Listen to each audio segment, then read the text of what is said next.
നമ്മളിവിടെ തയ്യാറാക്കാൻ പോകുന്ന ബീറ്റ്റൂട്ട് പച്ചടി. 1 കപ്പ് ബീറ്റ്റൂട്ട് എടുത്തിട്ടുണ്ട്. അപ്പം നമ്മളത് വേവിക്കാൻ മൺചട്ടിയിൽ വെച്ചേക്കുക. അതിന് 1/2 കപ്പ് വെള്ളം ഒഴിച്ച് വേവിക്കുക.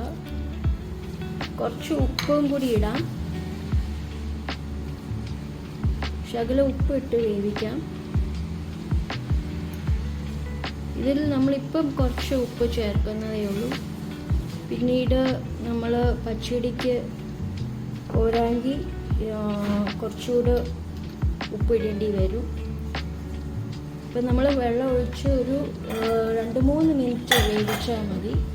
അപ്പം നമ്മൾ അടിച്ച് വെച്ച് വേവിക്കുക. ആ സമയത്ത് നമുക്ക് തേങ്ങ അരച്ചെടുക്കാം. ഇത് അടിച്ച് വെച്ച് ഒരു 2-3 മിനിറ്റ് നമുക്ക് വേവിച്ചെടുക്കാം. ഇനി ആ സമയത്ത് നമുക്ക് തേങ്ങ അരച്ചെടുക്കാം. അരച്ചെടുക്കാനായിട്ട് ഒരു 1/2 കപ്പ് തേങ്ങ, കുറച്ച് വെള്ളം, പച്ചമുളക്, ഇഞ്ചി, കുറച്ച് കറിവേപ്പിലയും കൂടി എടുത്തിട്ട് നമുക്ക് മിക്സിയിൽ അരച്ചെടുക്കാം. ഇപ്പം ഞാനെല്ലാം മിക്സിയിലിട്ട് ഇനി അത് അരച്ചെടുക്കാൻ പോവാണ്.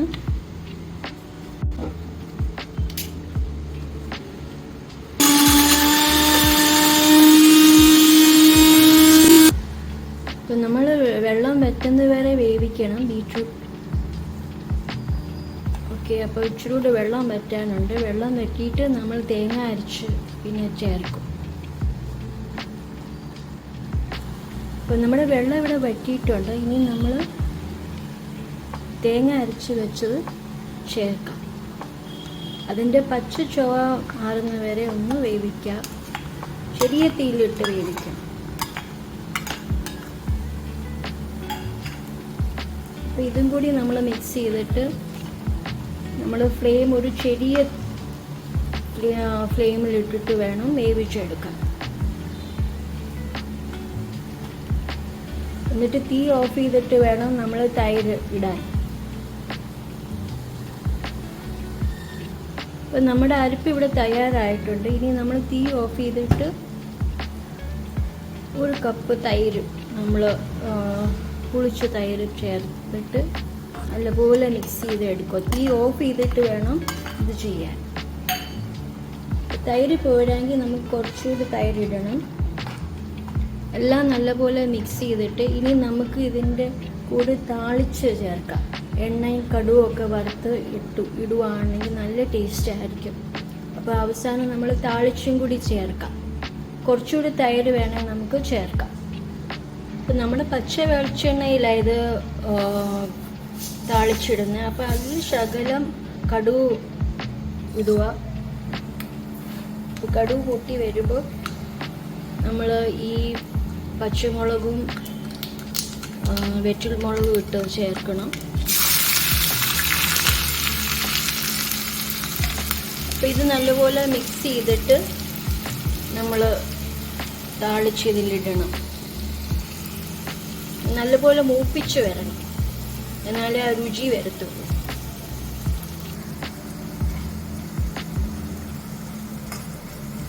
നല്ലപോലെ മൂപ്പിച്ചെടുക്കണം. നല്ല ഒരു ബ്രൗൺ ആകുമ്പോൾ എന്നിട്ട് നമ്മൾ ഈ താളിച്ചതിൽ ചേർക്കുമ്പോൾ നല്ല രുചിയായിട്ട് നമുക്ക് കഴിക്കാം. നമ്മുടെ ബീറ്റ്റൂട്ട് പച്ചടി തയ്യാറാണ്. അങ്ങനെ നമ്മുടെ താളിച്ചിവിടെ റെഡി ആയിട്ടുണ്ട്. നല്ലപോലെ മൂത്ത് വന്നിട്ടുണ്ട്. ഇതെല്ലാം നമ്മൾ ചേർത്ത് മിക്സ് ചെയ്ത് ഇടുക.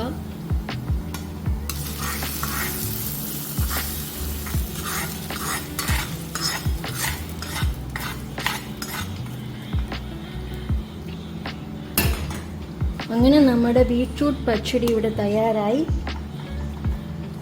നമുക്ക് സദ്യ വിളമ്പാൻ നേരത്ത് നമ്മുടെ അസിൽ ബീറ്റ്റൂട്ട് പച്ചടി ഇവിടെ തയ്യാറായിട്ടുണ്ട്. എല്ലാവരും ലൈക്ക് ചെയ്യുക, ഷെയർ ചെയ്യുക, സബ്സ്ക്രൈബ് ചെയ്യുക. എല്ലാവരും ഒരു തംസ് അപ്പ് കൊടുക്കണം.